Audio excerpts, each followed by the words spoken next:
Hi, today I will continue the Diavacanis of the House Essential British Sutra and Commentary. And I will start the chapter, the Sutra on knowing the better way to live alone. Padakasata Sutta. I heard the words of the bird at one time when the Lord was staying at the monastery in the Cedar Grove, in the town of Savatthi. He called on the monks to him and instructed them, because. And the beacon replied, "We are here. The place one talk, I will teach you what it means by what knowing the better way to live alone. I will begin with an outline of the teaching, and then I will give a detailed explanation. Because please listen carefully. Place one, we are listening. The bird that talk. Do not butcher the best. Do not lose yourself in the future. The best no longer is. The future had not yet to come. Looking deeply at life as it is in the very here and now. The practitioner produce instability and freedom. We must be diligent today. We wait till tomorrow is too late.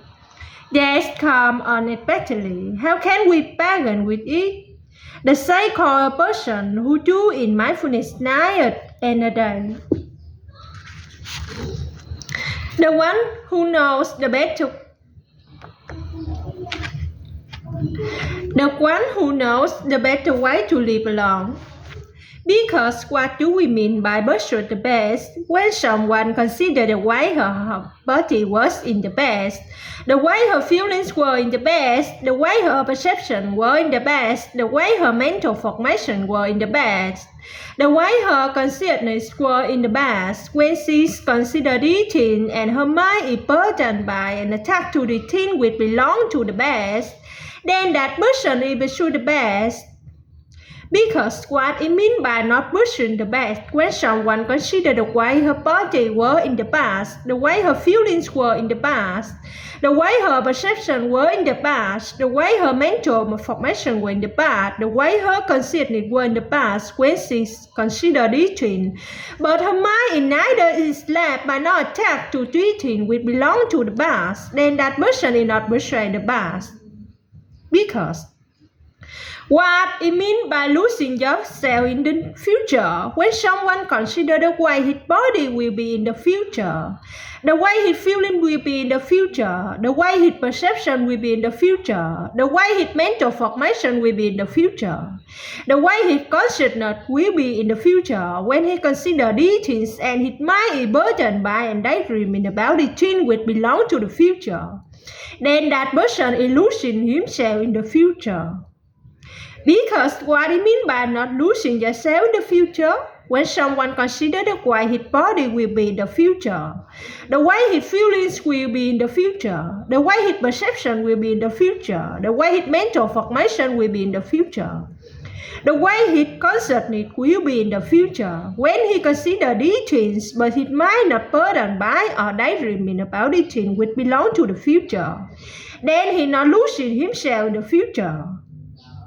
Because what it means by being swept away by the present, when someone does not study or learn anything about the awakening one, or the teaching of love and understanding, or the community that lives in a harmony and awakeness, then that person now nothing about the noble teacher and the teaching, does not practice the teaching and think, this body and myself, I am this body, the feeling of myself, I am the feelings, this perception in myself, I am this perception, this mental formation in myself, I am this mental formation.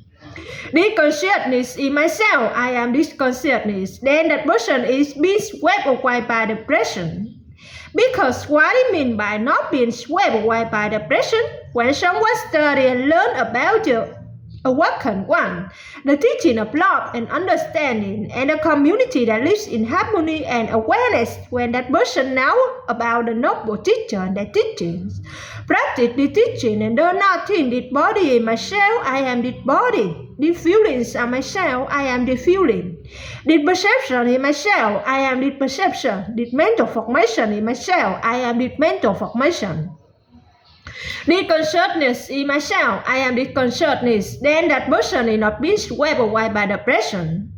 Because I have presented the outline, the detailed explanation of knowing the better way to live alone. Thus, the bird attack and the beacon were delighted to put his teaching into practice.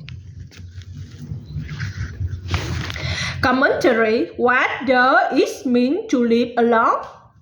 The Sutra on knowing the better way to live alone is called the Paccekassetta Sutra in Bali. It's in number 131 in the Majjhima Nikaya. This important sutra is one of the oldest written teachings on how to live in the present moment. Knowing how to live alone doesn't mean you have to live in solitude in a cave, separated from other people. If we sit alone in a cave, lost in our thinking, we aren't really living alone. Living alone means living to have sovereignty over ourselves, to have the freedom that comes from not being dragged away by the past, not living in fear of the future, and not being pulled around by strong emotions caused by the circumstance of the present. When we are the master of ourselves, we can rest the situation at its ease, and we are in the best position to handle whatever may arise. When we do in the mindfulness day and night, then we truly practicing the better way to live alone. This is true whether we are surrounded by friends and family, or when we are living in a solitary life. If a doctor tells you you have cancer and probably only have 6 months to live, you will likely feel completely overwhelmed. The fear, the idea that I'm going to die in 6 months can take away your peace and joy. Before the doctor told you about the cancer, you could sit and enjoy your tea, eat your meal, or watch the moon. While now your fear takes away all your joy and freedom. But the doctor's work can be a power of mindfulness. We all have 6 months left to live, or 7 months, or 10 years. If we can know and accept that death is something that comes to everybody, we will not suffer so much. The doctor who tells us we have 6 months left to live will also die. Maybe the doctor will die before us. We might be lucky to have 6 months to live. If we look deeply, we see things that we can otherwise. We can get back our freedom from fear, and with that freedom and non-fear, we may live those 6 months happily. We are all equal as far as life and death are concerned. Everyone had to die, but before we die, can we live properly? If we live properly, the quality of our last 6 months can be higher than if we were to live 6 or 60 more years. If we were caught in the factor of suffering, our life doesn't have the same meaning that would if we live in freedom. Knowing that we had to die, we can become determined to live our life properly and deeply. If we are not able to live with peace, joy, and freedom, then we live as if we are already dead. In the Sutra on knowing the better way to live alone, the Buddha teaches that we must struggle to get back at our freedom, to be able to live the moment of our daily life deeply. If in the moment of our daily life we can have peace and joy, then we can heal the suffering we have in our body and our minds. Living deeply in each moment of our life, we can be in touch with the wonderful thing of life. We can nourish our body and mind with the wonderful element, and we can embrace and transform our suffering to live each day of our life deeply into live a life of wonder, nourishment, and healing. Living like it, we can revive our freedom. If we realize deeply, give right to the truth, and we have a quickening of understanding. Our fears, anxiety, suffering, and sadness will evaporate, and we will become a source of joy and light for ourselves and those around us. Living alone in the present moment. There are people who can see the happiness of the present and think that life was more beautiful in the past. Many of us are caught in the way of thinking. The body is no longer there, but we are convinced with the present. Even we were living those movements in the past, we didn't really value them at the time. Because in the past, we are able to live in the present moment. There are other people who pursue the bad because the bad make them suffer. We have all suffered in the best, and those heavy ones are calling us back. Come back to the bad, you cannot escape me. We can become like sheep running back to the bad for it to in law and imprison us and make us suffer. Sometimes we were sitting with a friend, we can feel abandoned by that friend because our friend is rotting in the past. He is sitting next to us, but he's not really there. Suppose we find a way to free our friend from a past, we might ask him what he is thinking, or talk him gently in some way to remind him of the present moment. Then our friend might wake up and smile and be free from the prison of the past. Sometimes we don't want to go back into the past, but the past grab hold us and wound us back. We have to look directly into the past, smile at it and say, you can no longer oppress me, I am free of you. The body goes, we know that the body goes, but we allow the ghost to imprison us. Some of us run to beside the future, but the future is another ghost. We are afraid of the future. Fear comes from our worry that this or this will or won't happen tomorrow, but the future is something that is not yet here. The future is never here. Once it's here, it's the present. When we live with a goal, we are not living alone. We are living with another. We eat a meal, but we had the goal sitting alongside us. When we see a friend sitting with a goal, we can say, who are you sitting with? And perhaps that person will wake up. It's not just the ghosts of the past and the future that like to sit with us. In the present, we have infatuation, attachment, feeling of sadness, and project that take us away from the joy of present moment. When we live these things, we are not living alone. We are living with ghosts. The goal of the bad and the future take away lots of our freedom. We can become their slave, they follow us and condition our life and order us about. But if we know how to deal with them, we will never fall under their influence. We only have to smile at them. We only need to breathe and come back to our awareness of the present moment and say, oh, I know you are a goal. Being aware in the present moment does not preclude our thinking about the past or the future, but we must still do in the present moment whenever we look deeply into the past or the future, so that we can be aware of any fear or sadness without being overwhelmed by it. According to a teaching of interbeing, the past makes the present and the present makes the future. Being in talk with the present, we are in talk with the past and the future. We are caught by the ghosts of the past and the future because we don't know they are ghosts. We think the past is still right here with us and we're doing it. But if we can smile to the ghost of the past and acknowledge that the past was there, but that now is still gone, then we can have a smile of enlightenment. When we smile like that, it's so we have love for ourselves. We know the past and future are not our enemy. We know how to live in the moment we are in right now. We need to live our daily moment deeply at their core. When we live and know that we are living, this is freedom. The second, rapid in solitude. During the time of the Buddha, there were a bhikkhu named Avahakanaya who liked to live alone. Literally, his name means one eka living viharya. The Buddha once asked him with the short gatha that appeared in the Dhammapada. Sitting alone, resting alone, going forth alone without laziness. He who understands deeply the root of his suffering enjoys great peace while doing in solitude. The monk Ekavihaya were well loved and respected by his fellow practitioners. There was another monk named Neda who also liked to live alone and often spoke highly of the solitary life. However, this monk was not praised by his fellow practitioners by the Buddha. Perhaps they wanted to emulate all the solitary monks, or perhaps he just wanted to practice living alone. But he lived the solitary life only according to the outer form, and his fellow practitioners noted there was something unbalanced about it. They told the Buddha about him, and the Buddha invited Thera to come to see him. The elder sister came from that encounter.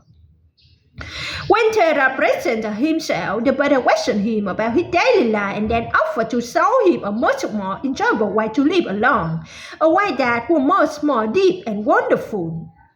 Then the Buddha taught him, let go of what is past, let go of what is not yet. Observe deeply what is happening in the present moment, but do not be attached to it. Then it is the most wonderful way to live alone. The title of the Sutra Bali Theravada means the one named Theta.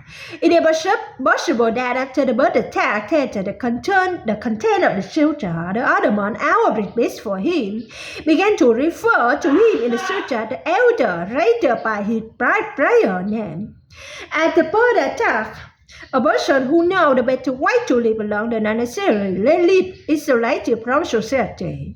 To put society at a distance and to live as isolated in the forest is no guarantee of being alone. When we are surrounded by the past, worry about the future, our distraction or the present, our vision is moodle and we are never alone. One who knows the better way to live alone can see clearly, even in a crowd of people. The Buddha discussed the importance of living alone in many sutras, including Migala Sutra. In the sutra, a monk named Migala had heard about the teaching of the better way to live alone and came to ask the Buddha about it. The Buddha instructed Magallakha, the form and image with object of our vision can be pleasant, enjoyable, and memorable, and can lead to craving and desire. If a monk attacks to them, then he is bound by them, and he is not alone, he is on way with another. By the impression being with another is translated from the Pali word Seduti Sivehari. It is the opposite of living alone. But when the Buddha used this word, he did not mean that the monk will live in with other people. He meant that the monk who is bound by any object, if the object of consciousness is actually living with those objects.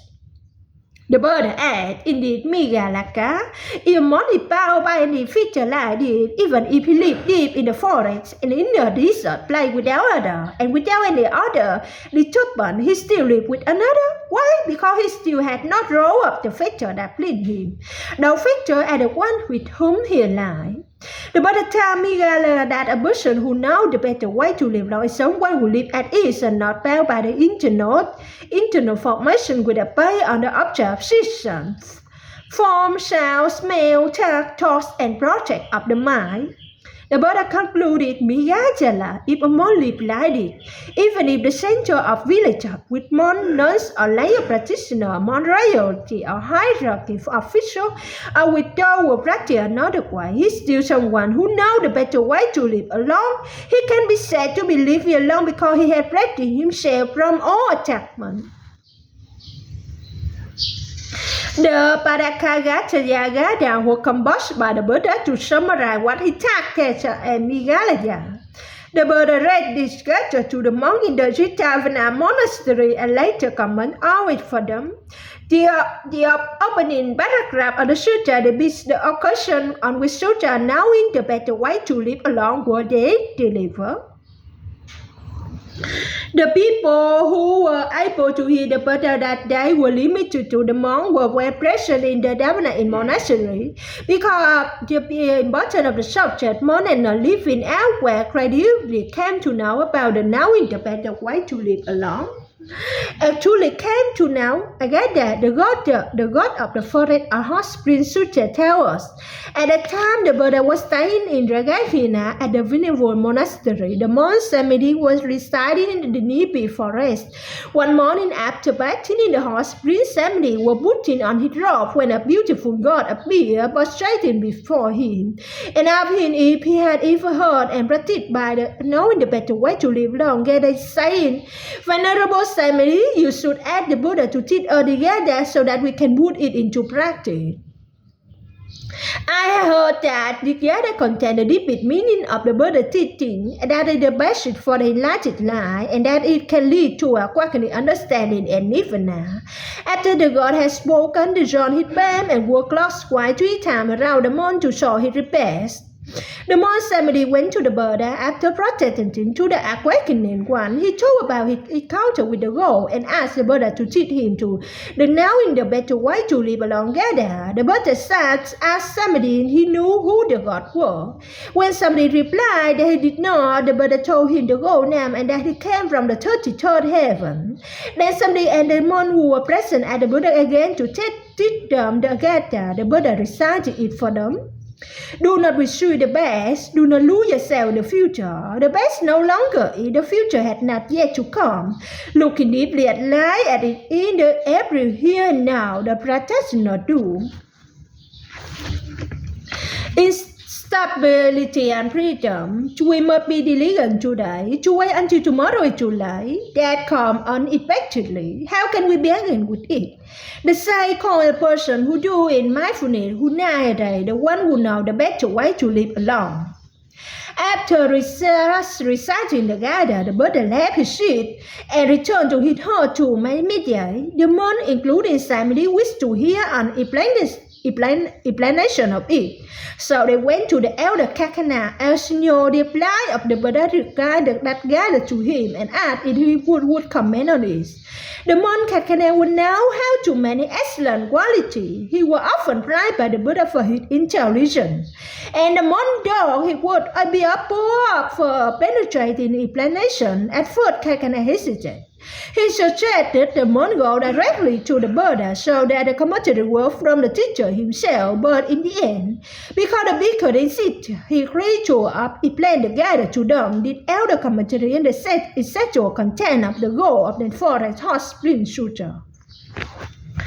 After offering his explanation of the Gada, the elder told the monk that if the opportunity presented itself, they should ask the Buddha to explain it directly, because his own insight could never be as profound as the insight of the awakening one.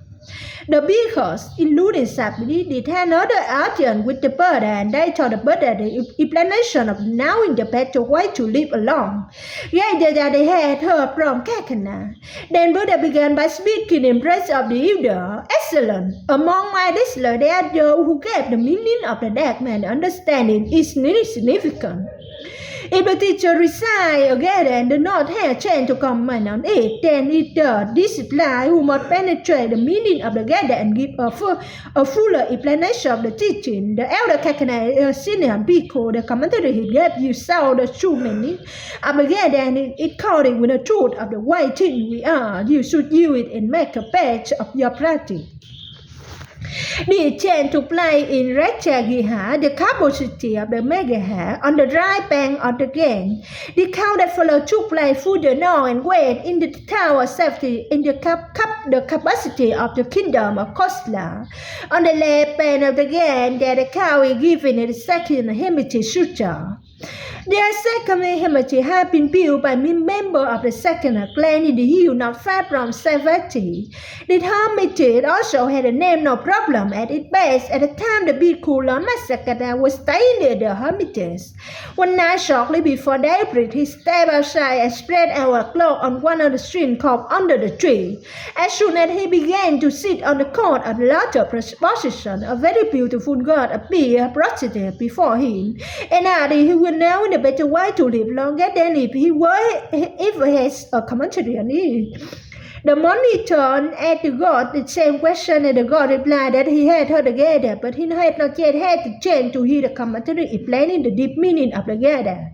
The elder asked how it did that you had heard the Gada but had not yet heard the commentary.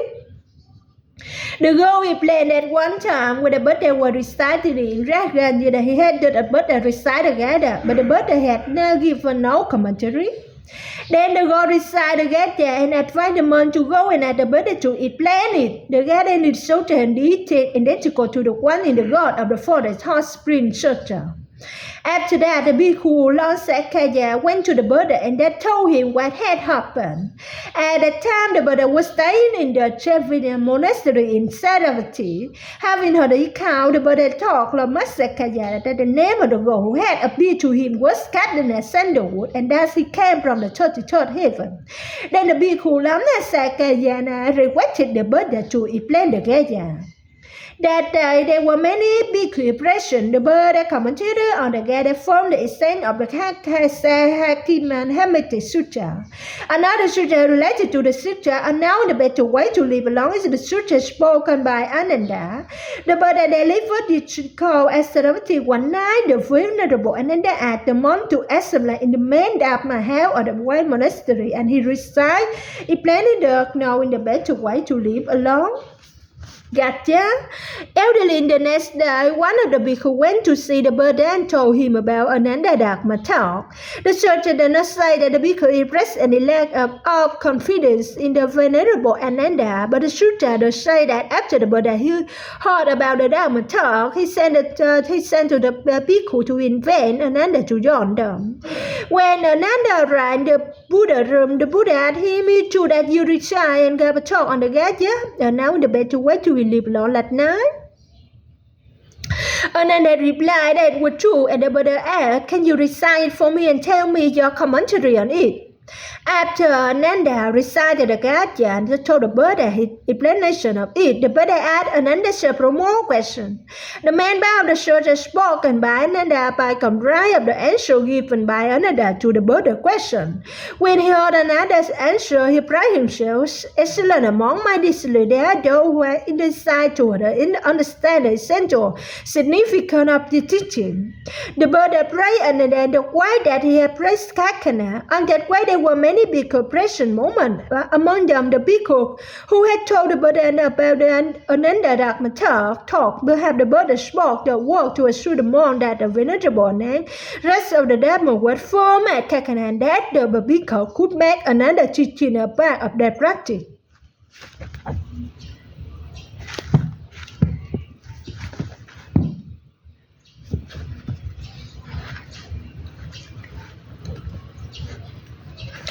The moon's eon by the moon, neither increasing nor decreasing. We worry because we think that after we die, we'll not be a human being anymore. We will go to the back to be a speck of dirt. We think we will be somehow diminished, but that's not true. A speck of dirt contains the whole universe. If we were at peace at the sun, we might look down at the earth and see as insignificant as human beings. We look at dirt in the same way, but the idea of big and small as third concept in our mind, everything contains everything else. That is the principle of interpenetration. This sheet of paper contains the sunshine, the water, the forest, everything. So the idea that a sheet of paper is small or insignificant is just an idea. We cannot destroy even one sheet of paper. We are incapable of destroying anything. Those who are extraordinary Mahatma Gandhi and Martin Luther King hope to reduce them to nothingness. But the people continue to be with us, perhaps even more than before, because they continue in other form. We ourselves continue in their being, so let us not be afraid of diminishing. We are like the moon. We see the moon waxing and waning, but it is always the moon.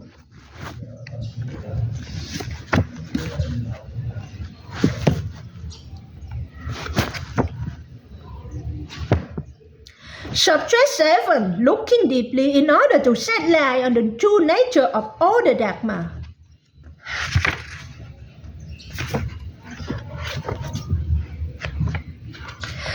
A number of years ago, I went to India to visit the Buddhist community of the untouchable. A friend organized a teaching tour for me. He belonged to that caste, which had been discriminated against for many thousands of years. He was sitting with me in the bus next to me on my right. I was enjoying the Indian countryside very much. When I looked at him, I saw that he was very tense. He had done everything to make my visit pleasant, but he continued to worry. This habit energy had been transmitted to him from many generations of ancestors. They had struggled all their life for many generations against discrimination. It is very hard to transform that kind of habit. I said, "Dear friend, why are you so tense? There's nothing to do now here on the bird. We can enjoy the countryside. When we arrive, our friend will come to the station to get us. Sit back and enjoy the countryside and smile." He said, "Okay," but just 2 minutes later, he looked exactly as before, very tense, thinking about the future and not being able to be in the here and the now. Our practice is to be aware that all the wonder of life are available in the here and the now, and that we will stop running.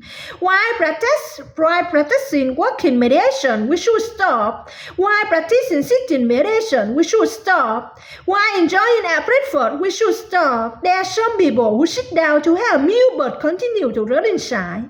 They are not capable of stopping, being in the here and the now, and to enjoying a slice of tomato or carrots.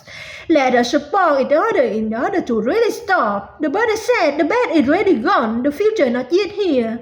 There is only one moment for you to live, that is the present moment. We have an appointment with life, the present moment. If we meet the present moment, we meet our appointment with life, we can all understand it. But our habit energy is so strong, that is why we need each other in order to stop and establish ourselves in the present moment. Eating together is an occasion for us to stop. Working together is also a built opportunity to stop.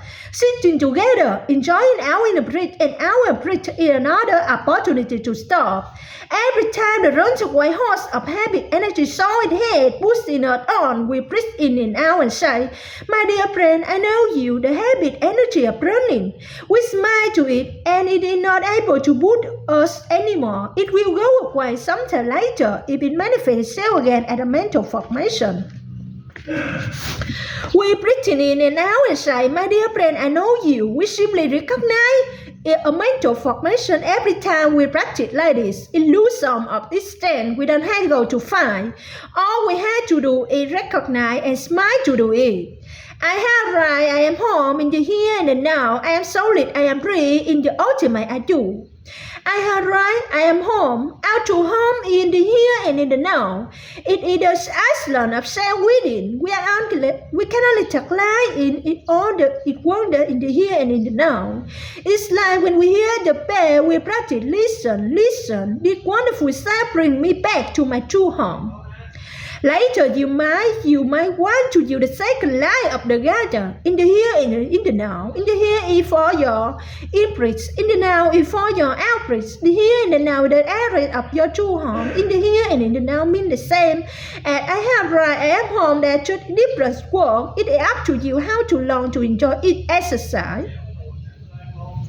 Later on, you might use the third line, I am solid, I am free. This is not auto-suggestion. If you have right, then you have cultivated more solidity and freedom.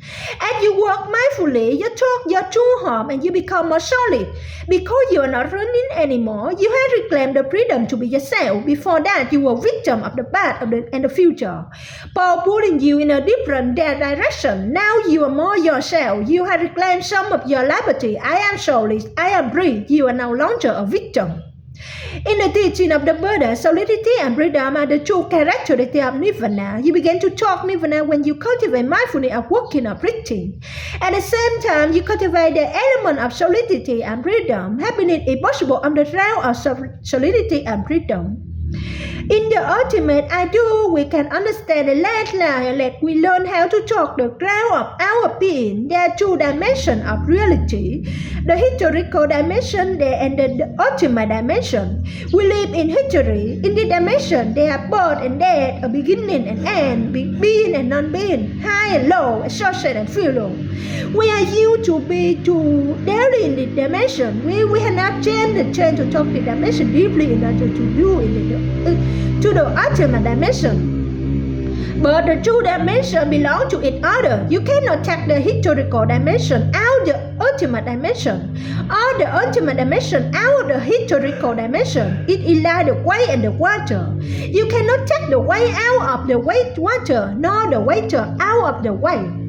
Don't rule away impermanent and non-self in order to talk Nirvana. If you know any impermanent and non-self, there will be no Nirvana left. It is like if you rule the water away, there will be no way left. And if you rule away the water away, there will be no water left. That's why when we talk this historical dimension deeply, we also talk Nirvana.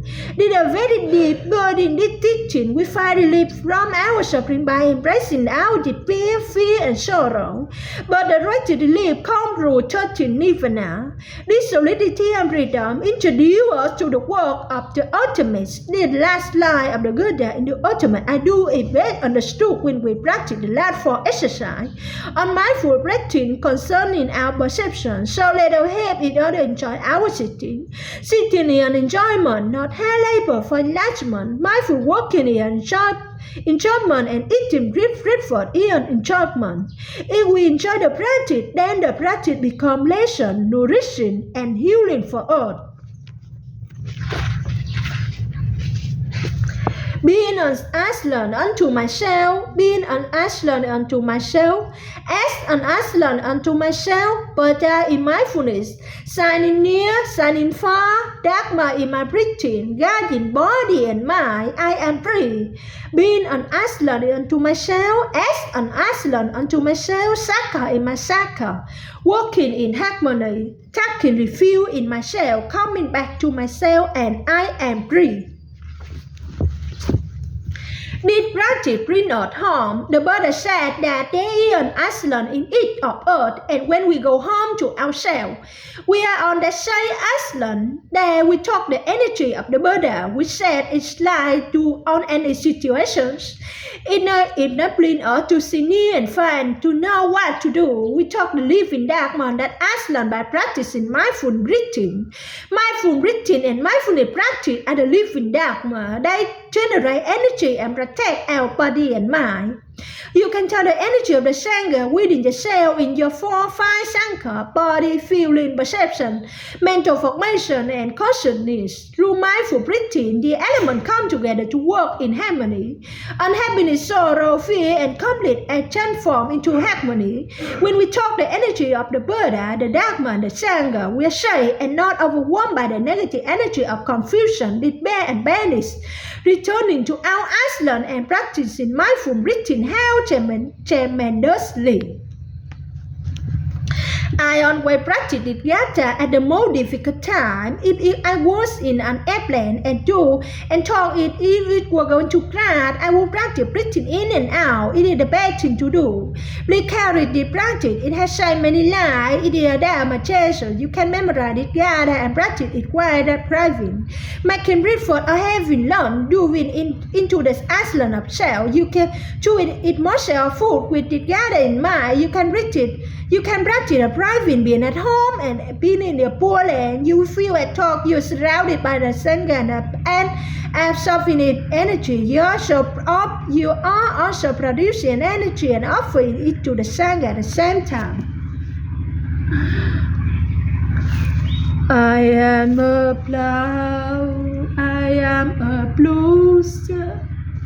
Thank you for listening to me. I just finished the Better Way to Live Long Sutra. Wait for another channel. We continue the next chapter. Bye bye. See you later. Thank you all for listening to me.